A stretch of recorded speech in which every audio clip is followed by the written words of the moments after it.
Hello, everyone. Good evening. This is Carolyn Coleman, and welcome to Gentry's Journey. And we have, as our honored guest today, DA Lynniece Washington, District Attorney. Okay. And she's going to tell us about her role as a DA, educate us a little bit on what a DA does and what she does, and some of the initiatives that she has started. And then she's going to talk to us about being a breast cancer survivor. So, welcome to Gentry's Journey. Thank you. Washington, Thank you. Thank you for having me. I appreciate it. you're more than welcome. Okay, now can you what led you to your present position? We always got to start somewhere, okay? So Okay. what led you? Okay. Um, well, I have had an opportunity from my law training at Miles Law School to do many things in the area of law. I've been truly blessed for that. When I passed the bar, I started out as a solo practitioner, handling private defense in a solo firm, and I handle criminal defense, family law, federal criminal defense, and state. And of course, any attorney would handle personal injury. From there, I had an opportunity to become one of the assistant DAs, where I now serve as the elected DA. Had an opportunity to serve there for 8 years. And then I decided to run for district judge, not DA, but district judge. And that's when my story of my discovery of cancer came in, it starts. And then once I served as DA, I and had to quit my job to run for district judge. During that time, I was diagnosed and I lost the election. And I'll tell you about all about my journey with cancer at the age of 42. But I had then an opportunity to be I still had I went back to my practice, and then I had an opportunity to serve as one of the Jefferson County Personnel Board hearing officers. And then during that time as well, I had an opportunity to be appointed after losing the election for district judge. I had an opportunity to be appointed as judge for the Bessemer Municipal Court system, and served in that position. And then I had an opportunity to run for DA. My boss, the guy who hired me, was not going to run again. And so that opened the door for me to have the opportunity to run. And while I was there serving as one of the assistant DAs, I had an opportunity to have a bird's eye view of the things that went on in the office that I wanted to see change. So that was my opportunity for change. That is wonderful. That is wonderful. Now, if when did you have a desire to to be a part of defending people, to be an attorney, to be a lawyer? As a child, Oh, that's you, great. we always tell our kids that, especially my husband and I, we tell our kids, you got to have a plan B. My son likes sports and he wanted to be a pro football player. And I was like, okay, son, it's only about 1% or less that make it there. So you need a plan B. But to become a lawyer was my only plan. My mother had a sixth grade education, my dad an eighth grade education. And my mother always told me that I was going to college. And she told me that I was going to be a nurse or a school teacher. And because those were noble careers during that time, that Absolutely. if you make it a nurse, school teacher, hey, you're doing well. Sure. And so I did, and I was like, I don't want to be a nurse, and I don't want to be a school teacher. I want to be a lawyer. And she's Hmm. like, we don't have the money for that. And Hmm. so she went back to, you're going to be a nurse or a school teacher. Well, during that time, don't laugh at me, but I loved Wonder Woman. I watched shows with Wonder Woman, Perry Mason, um, um, Marcus Welby, MD, which basically was forensics. But Mhm. but any law cop, Starsky and Hutch. I mean, and so we're going back to the day. Sure. I was always intrigued, law and order. I was always intrigued by court and law and police and just representing the underdog. And that grew up in me. And I guess the desire to serve grew up in me, especially seeing my who had a sixth grade education. She did a whole lot of serving in the community, but without a title. Sure. There was the lady that lived next door, older lady. She would give my mom a list of groceries to go and buy for her, Mhm. and she give my mom less than what the food items would cost. And my mom would she would I mean we her and my dad, we were not struggling, but very moderate income, low to moderate, Mhm. and more low. And she was always go and get those items. And I said, Mom, why do you go and get those items for Miss Holly? She Mhm. never give you enough money. And she said, we've never missed a meal. We've never had our lights cut off. Mhm. And she said, I just believe as long as I do right and I serve other people, that in turn God will continue to bless me. Well, And good. I just kind of live by that.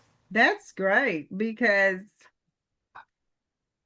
we were talking about this a few days ago, how people share.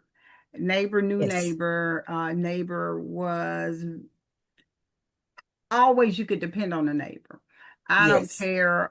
I remember one day I had on a dress and I was just a couple of doors down from the house, and this lady, she came in. I can't think of her first name right now, but everybody was Miss. Okay, so I'm gonna say Miss Joanne.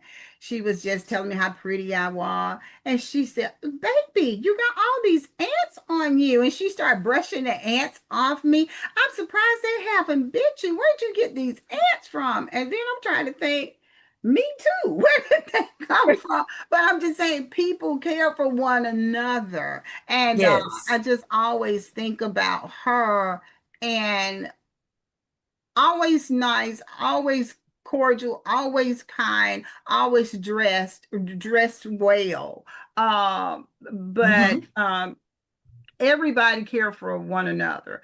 Someone was saying, remember the time when people would borrow a cup of sugar? And I'm like, yeah. And they said, well, I don't think nobody Wouldn't borrows trust that sugar. now. That's all. I don't think people gonna ask for a cup of sugar now. No, Things have no, you don't changed. know what you may get back.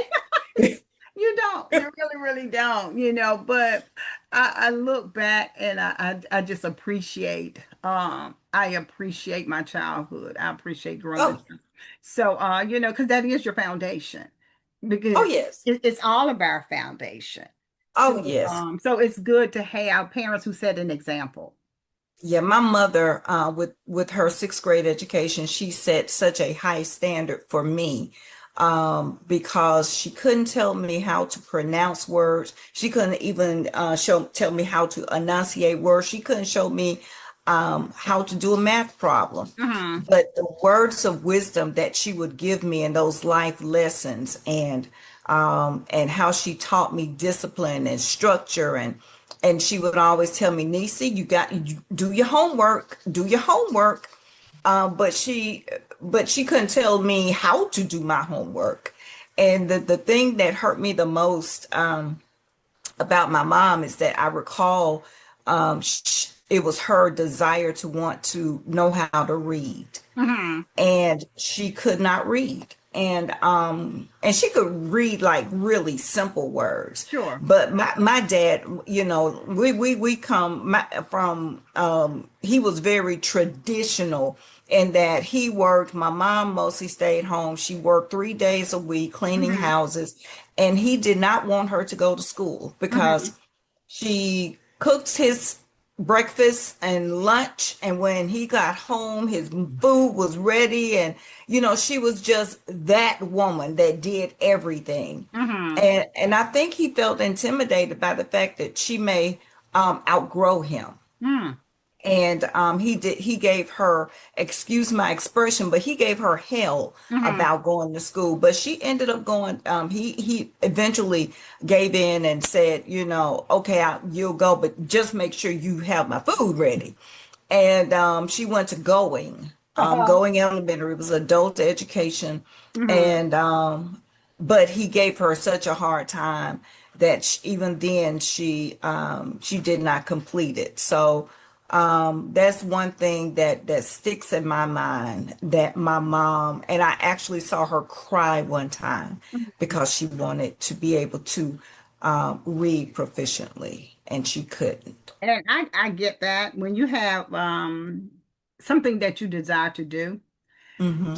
you need support and not someone to say, no, no, you don't need to do that. You don't need to do that. I get it, but there was that time.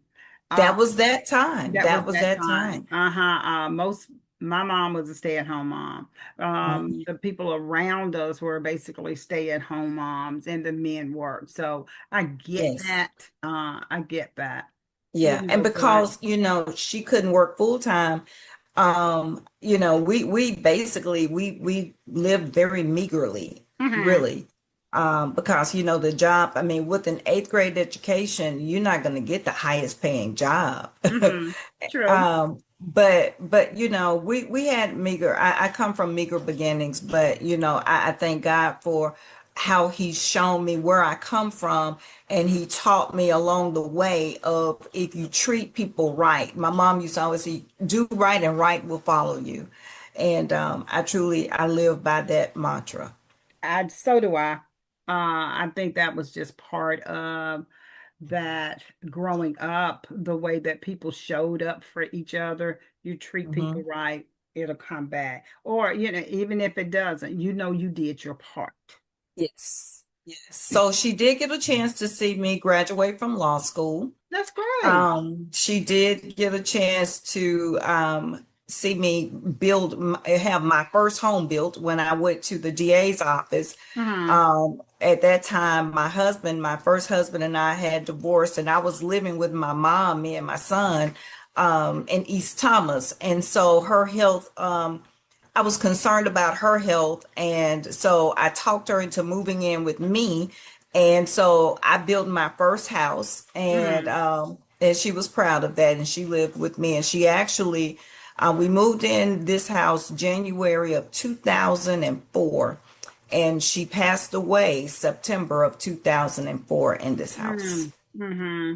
Well, that was Unexpected. beautiful for her to be able to see her baby girl grow up and Yeah, have that her own. Yes, that was my best friend. That that's a was my best blessing. friend. That is a blessing. Now, what challenges do you face being a DA? Well, as being a black woman, as black women, there are less than 11% of black female district attorneys around these United States. Um, and we, just by being a black woman, it's like, you're second guessed, whereas with a male, whatever he does is always excused. But with being a woman, you're second guessed. The decisions you make, you're second guessed. And as a black woman, and I was the first black woman to be prosecutor in the state of Alabama. Oh, that's good. And the killing part is, when I ran, I had no idea that I would be the first black woman. That was not my goal. Sure. That was totally not my goal. And I had not even thought about it. I didn't even know what the pay was, Miss Coleman. I had no idea what the pay was. But I do recall one of my campaign meetings, and there was a local attorney in Bessemer, and he was on my campaign team. And he was older, very, very smart, but made some poor choices along the way. But He said, you know, Lynniece, when you win, do you realize you're going to be the first black woman to be DA? And at first he said Jefferson County. I'm like, for real? He said, no. He said, no, you'll be the first black woman in the state of Alabama. And That's so, and prestigious. That's prestigious. that was scary. It's That scary, was but yeah. that put on a lot of pressure. It put I on mean, more because pressure. Yes. because campaigning alone and getting your name out and doing all the things that alone is a lot. I mean, that's you have two paths. You have the finance, the campaign finance part of it, and then you have grassroots getting out and making sure your name is out to get people to go out and vote for you. But then when someone tells you you're going to be the first black woman district attorney in the state of Alabama, oh my God. Hmm. So that means that I'm creating a path that was never there before. And so when I do remember when I won, it was the most surreal feeling. It was so surreal, Hmm. to be that. And I really, my thing, I wish it's like I want my mama. you know, Yeah. I wish my mom was here because that was a moment. And I made a statement to the Birmingham News. And I told them, I said, I broke the proverbial glass ceiling, Mm, but not for it to be mended, mm, but for others like me to sure. come after me, and to create that path for them. And that's where I am now, Ms. Coleman. This is my second term as district attorney, and I'm going to run again in 2028. And but I'm so much, I've done so many initiatives, done so many new things. Danny Carr and I, we have set a whole total different bar for district attorneys. We've redefined the role of a district attorney and what we do. And so now I'm at the point that I'm trying to put my office in a place that whoever succeeds me will be able to pick it up and move forward and do greater things than what I have done. Even in my absence, I want my community, I want the Bessemer cutoff, I want Jefferson County to thrive, and I want the community, the people, the residents, our youth to know about those laws that affect them and make the better decisions, and know that whenever you make a decision, there's either a reward or consequence.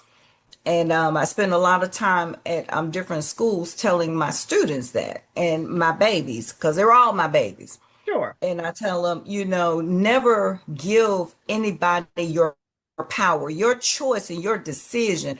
That is your power. That is your power. True. You have the decision, the power to say yes or no. You gonna go left, you can have the power to go decision, you Agree. weigh everything and Agree. make the decision. So I have really enjoyed this role. And even though the challenges that have brought, we are underrepresented as black prosecutors and being second guess, and just having to work harder than my counterpart, has been it's been challenging, but I have enjoyed every journey, every bit of it. That is Let me wonderful. stop. Don't strike me down, Father. Mhm. I haven't enjoyed every bit of it, but the things that I have been able to change to I was talking to Danny last night, and I said, we have truly moved the needle, and the things that we have accomplished and have started in Jefferson County, because with us together we represent Jefferson County. I'm just truly proud of that. Well, what are some of the initiatives that you have done? Wow. So when I first got into office, I started I created the first task force that was put together by a district attorney, and I named it Operation Python. And when I got into office, when I'm being introduced to to what I walked into, there were communities, there were municipalities that were they didn't have the presence of police officers, and the ones that were there, they were not trained well, and there were cases, there were death cases where people were killed, and I had little than a one-page police report, and that was unacceptable. And people were just, at that time, crime back in 2017, it just seemed like every time we turned around, there was something going on. So I spoke to the then sheriff, and I wanted to start a task force, wanted to join in with them. He's like, well, these places, Brighton and Midfield and Fairfield and Lipscomb, they don't have any money. And I'm like, but we have an obligation to still make these places safe for those people that live there. And he was like, well, yeah, we'll talk about it later. And so I mean, I talked about it a lot to different people, and I came across Marty Keeley, who is the U.S. Okay. Marshal Marty Keeley. And when I told Marty, and we were actually at the Hoover prayer breakfast, I never will forget. I told him what I wanted to do, and he said, "Well, Lynniece, get some of your people, and y'all come over to the U.S. Marshal's office, and let's sit down and talk." And in my mind, I was like, okay, here's another one of those. Okay, little girl, Mm-hmm. let's talk about something else, But no, he took me serious. We were able to establish a task force based with federal, state, local police officers. He was able to get funding from Washington.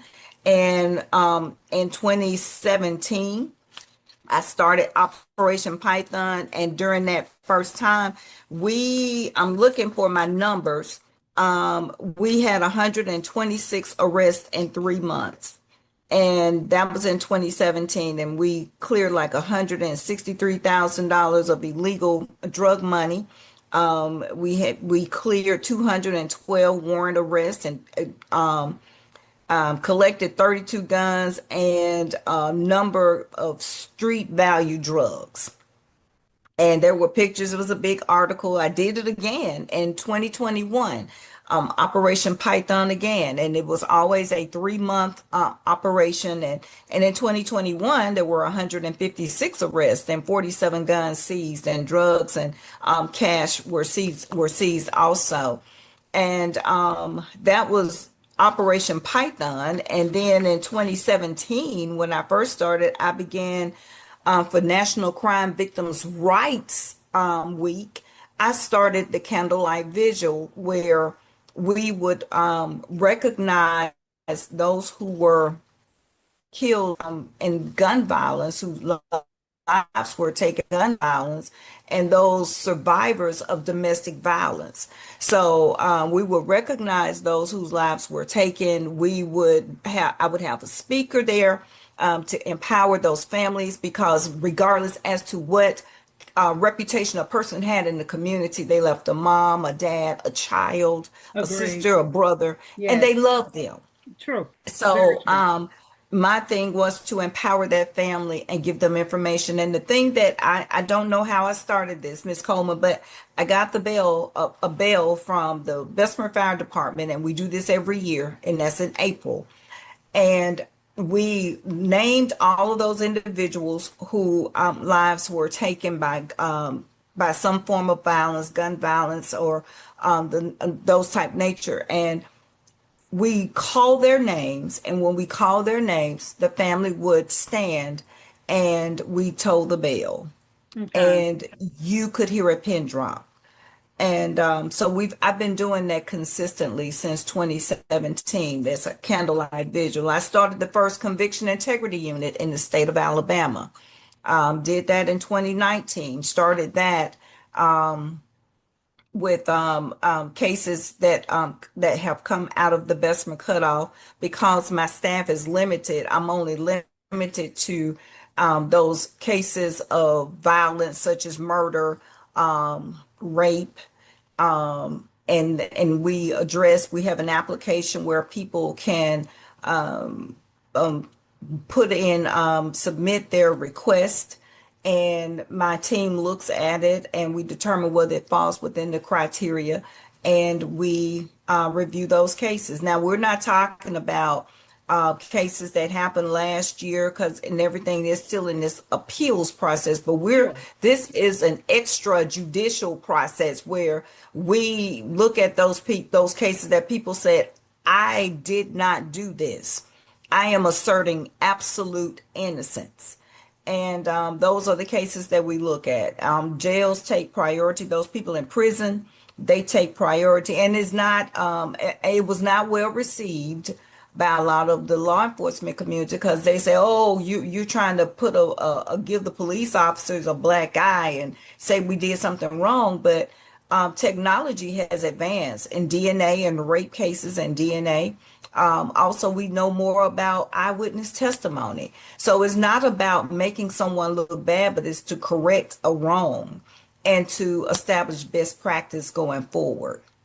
So I've been doing that since 2019. We started working in the schools with the Helping Families Initiative. That's in Birmingham, as well as Bessemer Cutoff, where kids with chronic absenteeism and behavior issues are referred to our program. And we help those families to divert that child from the school to prison pipeline, because that is real. Mhm. And we do that. We work with the schools and we refer them out. There's an assessment done, a family assessment that's done, and we put those services in place to help that family, whether it be, there are a lot of children, Ms. Coleman, they go to school. They stayed up all night. Johnny stayed up all night, and we don't know that why Johnny got his head on his desk. And so the teacher is saying Johnny is lazy, and she try and talk to Johnny, and Johnny gets disruptive, and and he's sent home, and we find out that Johnny is sleepy because Johnny has stayed up all night because mom has a drug dependency issue, and he stayed up with sister or little brother and waiting for mom to come home safely. So we do those things to try and change, remove those barriers that would keep that child from flourishing and doing and being his or her best. And it also helps the family and helps that community from having them to find placement. There are kids that are living in cars with their families. When a child comes to school with soiled clothes and not smelling so fresh, kids they're mean. And so you pick on that kid may knock you out. So then you're labeled a bad kid. So, but Helping Families initiative, we do the Second Chance Hiring Fair for those who have been justice impacted, and those who are just looking for a second chance. And we do that so that will reduce recidivism, because when a person goes to prison, when they come out within 3 years, most of them are for property crimes, but they go and reoffend, especially if they don't have anything, a job, a family support system and all that. So we do second chance hiring fairs each year, and we also have the Saki grant that we work with Jefferson County DA's office. It's a grant for those rapes that have occurred, and there were no suspects. So once that person, years go by, and a person commits a crime, he's in prison, his DNA is in the system, and there's a rape kit that's done, and boom, we have a match. So there have been cases where we have been able to prosecute old rape cases, and to give victims freedom and bring them justice. There are, I mean, we do so much. I just got started a new victim domestic violence grant. I get from ADECA. I received a grant for victims. We prosecute the offenders every day, all day, for crimes. But when you're looking at in the courtroom, and the victim is looking like Rita the raccoon around the eyes, and she comes to you and say, "I really want to dismiss this case. I really fell and hit both eyes." corner of the table. There is something that needs to be done. There's some issues there. There's some self-esteem. There's some issues there. So that has always been one of the things I wanted to do. So ADECA, I was able to obtain a grant and working with Women Under Construction and UAB, they handle the research, but we now have a grant that is called Safeguard. And victims of domestic violence can go through this program, and it teaches them prevention and awareness, and it empowers them using tools. Shelley Lane is a wonderful, amazing lady who's a director of Women Under Construction, and she teaches the class, and she teach women, or victims, should I say, because actually we've had one or two male victims, Sure. how to not only repair their homes but repair their lives using tools. So I've just been truly blessed to have the opportunity to do so many things and change so many lives. And being just a part of so many, being able to meet so many amazing women, smart women prosecutors. And I learn from them every day, even the ones that a lot of people have looked at. Oh, Kim Fox. Kim Fox was the state's attorney for Cook County, Chicago. Brilliant black woman. Hmm. Marilyn Mosby. She was out of Baltimore. What was this? Michael Brown, Eric Brown case where he was in the custody of police, and he died, and he was killed, and she's a good friend of mine. I learned something from these women. um Aramis Ayala, brilliant lady, brilliant. Hmm. She was the state's attorney in Florida when they pulled her over, and she asked the officers why they pulled her over, and they couldn't really state a reason. And then when she told them she was the state's attorney, I forget for which county, but there was a issue, and a lot of it was because she declared that she was not going to prosecute death penalty cases. She was not sending anybody to death, and that caused a problem.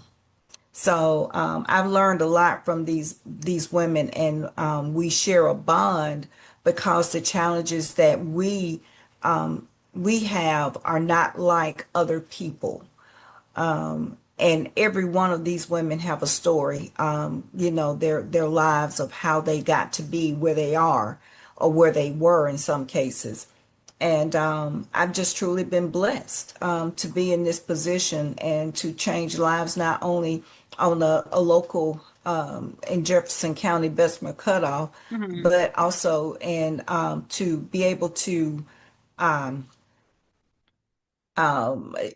expound and be a part of work sessions and discussions national with national groups. So, yeah, I love You what I have do. you have done a lot, and I'm sure it's more. I'm sure it's more. But let me ask you, when it comes to that second chance, do you have the numbers on how that benefits when the people come in Well, for the second chance? we just had one. Yes.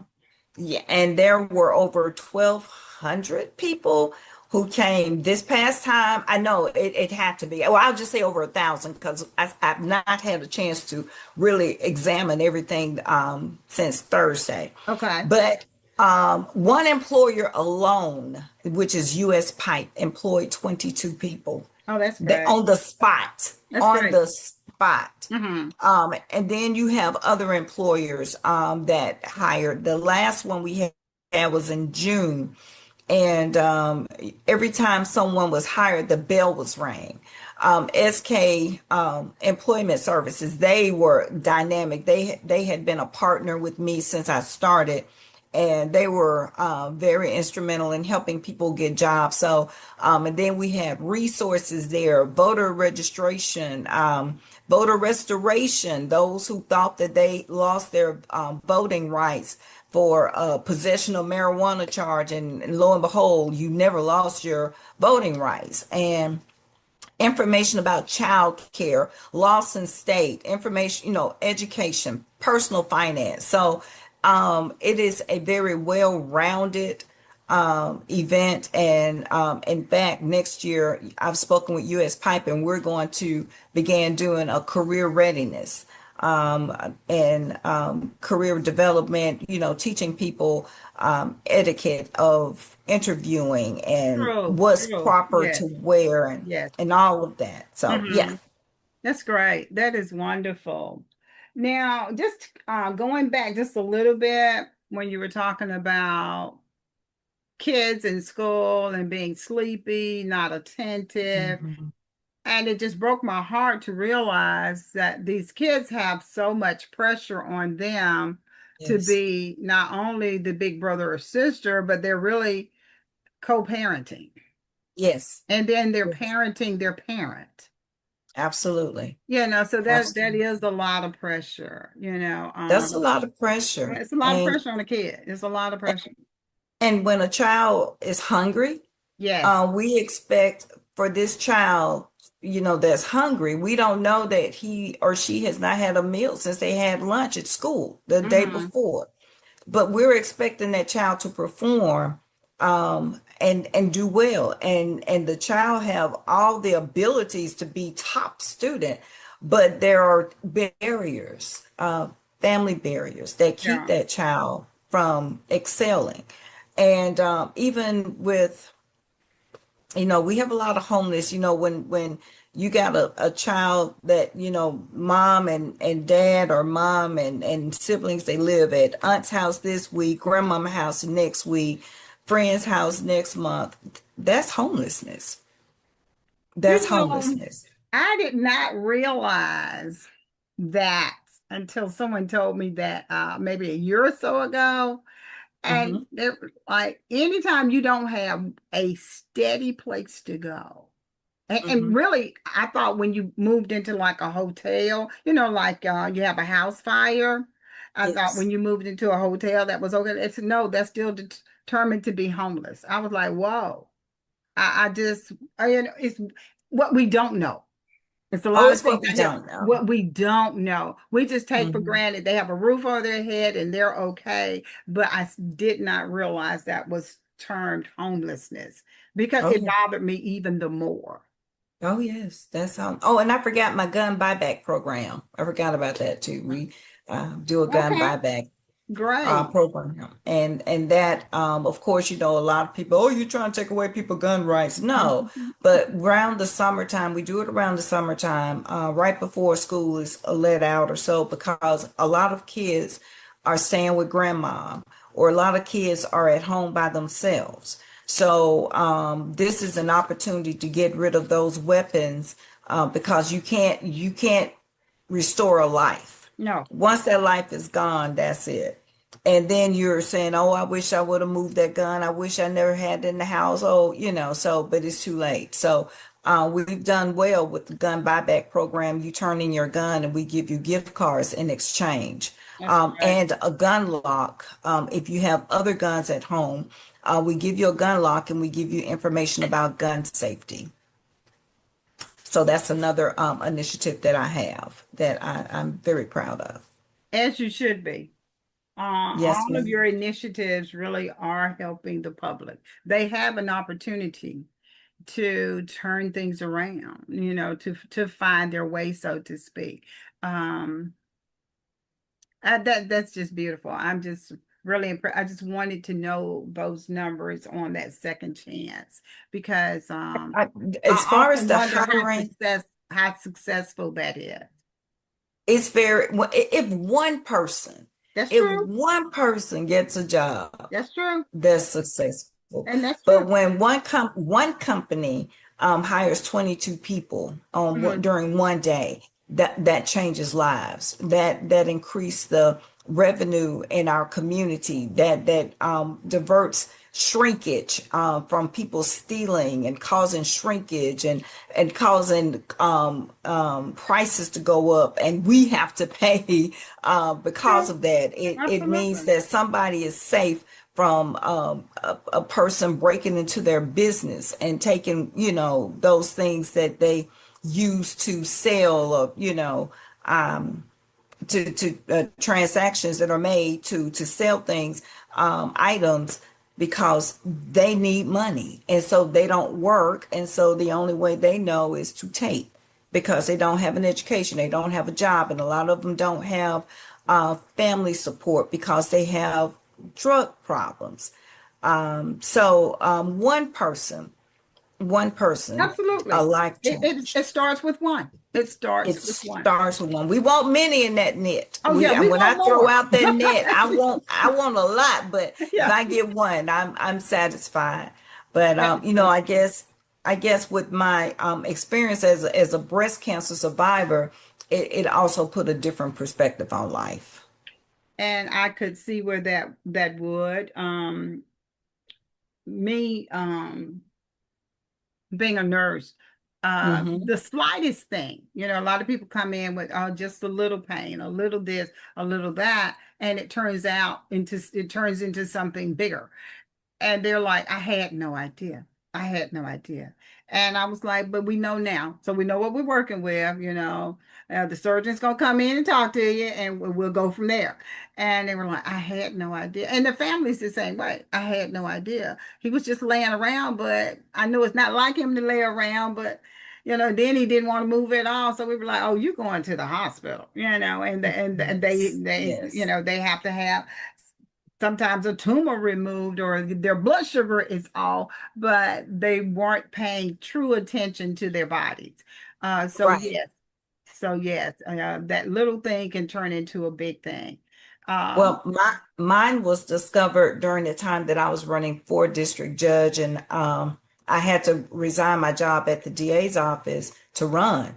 And when I resigned, so my job was to campaign. So I came home one day and I was looking at this infomercial, and they were talking about self-check. I mean, I'm fully clothed, just come back from a speaking engagement. And I, checked up under my arm, my right armpit, and I felt something like, I'll tell my doctor, didn't think anything of it because, of course, it wouldn't happen to me. But lo and behold, when I did go at the age of 42, it had grown to be 6.4 centimeters, and it was an aggressive cancer. And so as a result, I ended up, this is during me campaigning. I ended up having both girls removed. I had to lose the girls to save the woman. I Amen. went through chemo, which Hmm. of course I went through three different meds, and I lost hair, eyebrows, eyelashes, fingernails come off. I developed neuropathy in my fingers, just a number of side effects. And when my hair came out, I put on a wig that was basically the style that I wore my hair. When my eyebrows dropped off, I just start drawing my eyebrows. And when with my eyelashes, eyeliner. So there were a lot of people that had no idea, which was the plan, had no idea of what the journey that I was going through, the challenge. And my husband was in Iraq during the time, so it was my family and three of my closest friends at the DA's office who now work for me. Oh, that's wonderful. Yeah, I'm going to name them because they are my sheroes. That would be Adrian Ward Belcher, Leanna Huddleston, and Shantae McLean Lee. And those ladies took me to the hospital the day of my surgery. My family couldn't go because my niece was having a baby at Brookwood, and I was at another hospital. I was at Trinity, and had to have both girls removed. So, and me and my niece were both scheduled to check in at the same time. So, while she was giving birth, bringing birth into the world, bringing a sweet, beautiful little girl, my Camille, into the world, my life was changed. Yes, And, as a woman, when you go in and you have that, we know our breasts and our behind, that does not define us, but that is a part of who we are. it is. And so to come out and you have nothing Yes. other than those, what do they call them, Jackson Pratt Jackson Pratt drain. drains. Yes. I call them cow udders. They're close. They're close. I call them cow That's a udders. good description. A very good Because, description. yeah, because at the base of it, you have this bulb that collects the fluid from your chest. Yes. And and the doctors, you have to squeeze that out and change bandage. My mother-in-law actually too, she came from Montgomery because my husband was in Iraq. She came and she was caring for me between her and when my niece left the hospital, they came to my house, her and the baby. So Hmm. this was the first place that my niece, my little niece Camille, this was home for her for a little Okay. while. And so, nobody knew that. Hmm. And when I lost the election, I was like, oh my God, I don't have a job. I'm going through cancer. My husband is in Iraq. And, I remember a Bible verse, Miss Coleman, that when I was going to the churches, I would always recite. And that was, oh, taste and see that Hmm. God is good, and Hmm. blessed is the man that trusted him. Hmm. So I was put to the test. And I trust him. And to this day, I trust him and love him even more. Because after that election, losing that election in February, there was an opportunity to apply to be the judge, to replace Judge Annetta Varon in Hmm. Bessemer Municipal Court because she was elected as circuit court judge. And there were like 12 people who put their names in to vie for that spot. And out of those 12 people, I was the one that was selected. And I got an opportunity I started doing programs actually that were not done before when I served as judge for the city of Bessemer. I had Hmm. their first amnesty program where people with outstanding warrants, some people had, every time you miss court, that's a $500 fine. Yes. And so that you've missed court 3 times, so that's $1,500. But you have a failure to stop at a stop sign ticket that's like 70 some dollars. Hmm. So we did an amnesty program, and we called it Operation Clean Slate. And so people had an opportunity to come in, get those warrants off, and pay whatever it was that they owed. And so that was, and then I had probation services. People got a chance to go to GED programs, fatherhood initiative program. So God gave me that opportunity. He gave me that platform to get to know the community, and to start making a difference. So by the time I ran for district attorney in 2016, I had already made a mark in the community from 2011 when I started serving as judge for the city of Bessemer. Okay. Right. That is, it's like you always have been on your toes. You're I was getting ready to say, when do you rest? When do you rest? But when you Oh love God. what you do, when you love what Yes. you do and you're passionate about what you do, and you don't just want numbers, you want good Mm-mm. outcomes. That Yes. that is the object, is to have the good outcomes. When my husband tells me I'm married to my job and that my husband being my job is going to kill me. But he has suffered through. He's in law enforcement, so there were times when we didn't do anything but talk shop. He was I working can imagine narcotics what and dinner was like. I can just oh my imagine. God. Yeah, I can As a imagine. result, as a result, none of our children, our son and our daughter, they were like, I'm not doing that law thing. We're going medicine. So neither one of us, Okay. Okay. Okay. yeah, Well, but hey, they that's a went to good medical thing. field. At least they know. Yes, Hey, they had a yes, bird's eye view of what was they going did. on, but They did. yeah, but hey, at least they had the opportunity, they had the choices, they saw what was Yes. before them, and they were like, oh, no, I'm gonna do something a little different. And that's okay. As long as it's Oh, yeah. positive and you like what you do, that is what needs to be. Oh, yeah. I was 5 months pregnant when I graduated from Miles Law School. I graduated cum laude, Oh and I wow. was 5 months pregnant then. Hmm. So yeah, he's been a part of my whole legal journey because when he was but when I became a lawyer, my son was already here. That So is he's seen great. it all. Now, how did your battle with cancer, or do you think your battle with cancer influenced your work ethic? I think the work ethic was already there. In I fact, I believe know it so too, was. just by listening to you. But Yeah, I the was work wondering, did ethic you was put in there. an extra little kick? Because sometimes we are like, okay, I got this to do, I got work to do. It just gave me really it just gave me a stronger relationship with God. It taught me how real He is, and that if you trust Him, that it is conditional. You can't treat people and live your life recklessly and expect God to bless your mess. But True. it just gave me a closer relationship with him. I'm grounded in who I am. I know who I am. I know whose I am. And that just gave me a better perspective on life, I think. But in terms of my work ethic, my mom taught me that a long time ago. Yes, I can see that. Because you kind of hit the ground running.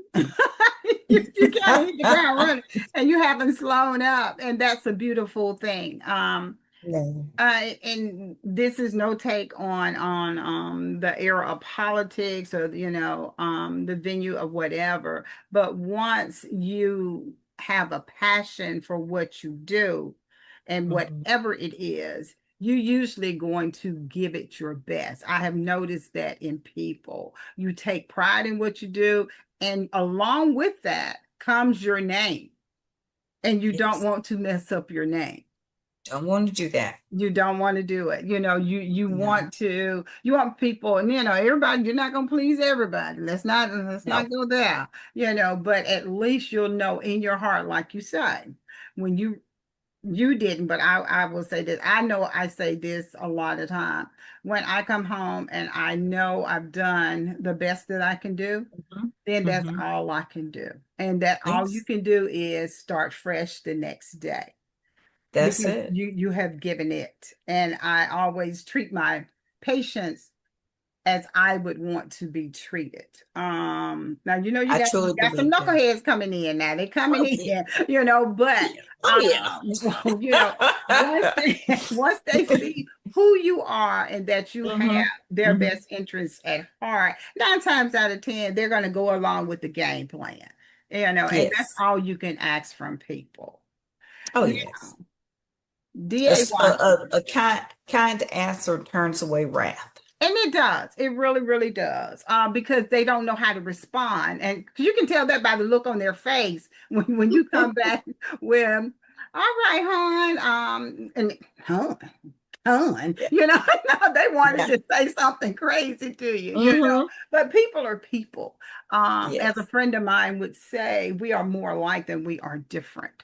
But when the Absolutely. core view is to do the best that you can do by people, then that's all you can do. You might not get all the results or that result that you want, but it's not because of your lack of trying.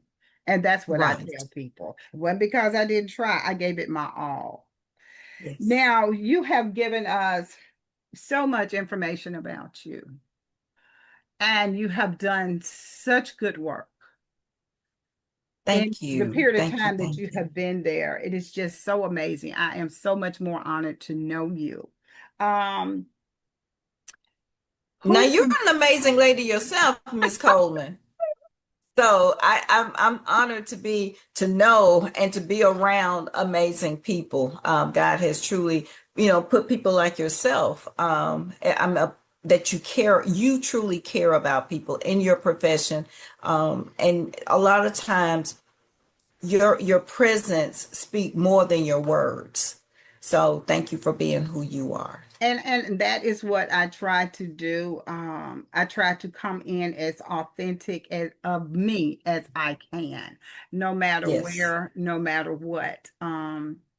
Because it's not about me, and Mhm. I don't take it that it's about me. It is about the people.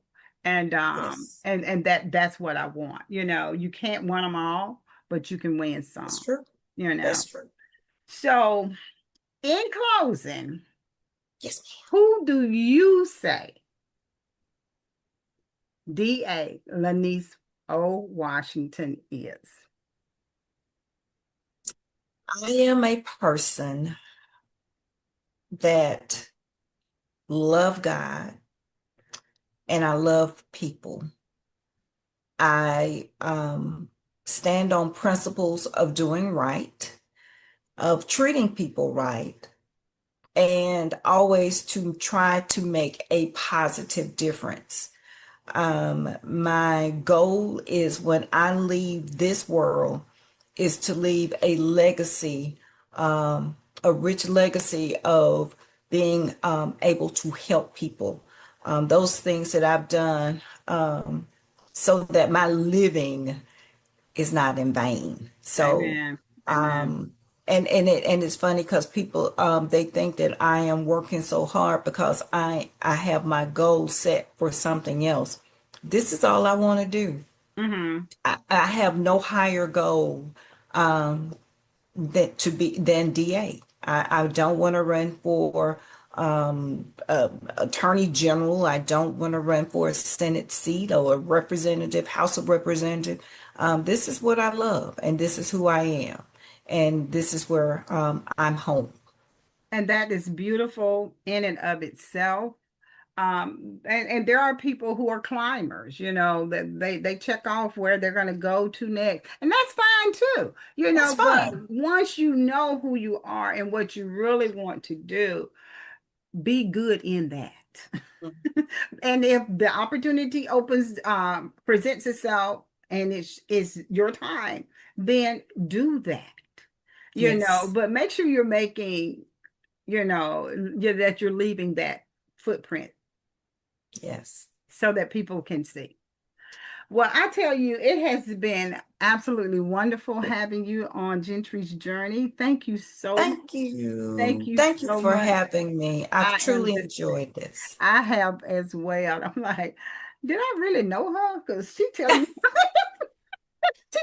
things I did not know. But anyway, that's what it's all about. That's what the interview is all about. But Yes. it has been a beautiful thing. And I just want you to know that I appreciate you. I appreciate your hard work. I see you give of yourself with the Brenda Brown Bosom Buddies, Yes. with everything that you do here in the county. You give your all, and that you're always available if people, when people ask, you're there. I'm So there. I tried to be. Yes, yes, definitely. yeah, absolutely, absolutely. Well, you have a wonderful night, You and too. thank you. I will, and we will talk soon. Yes, ma'am. Thank you. Thank you for your audience, whoever listens to this podcast.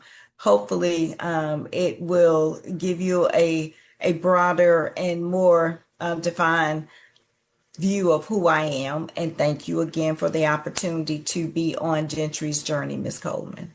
Thank you so much. You have a wonderful evening.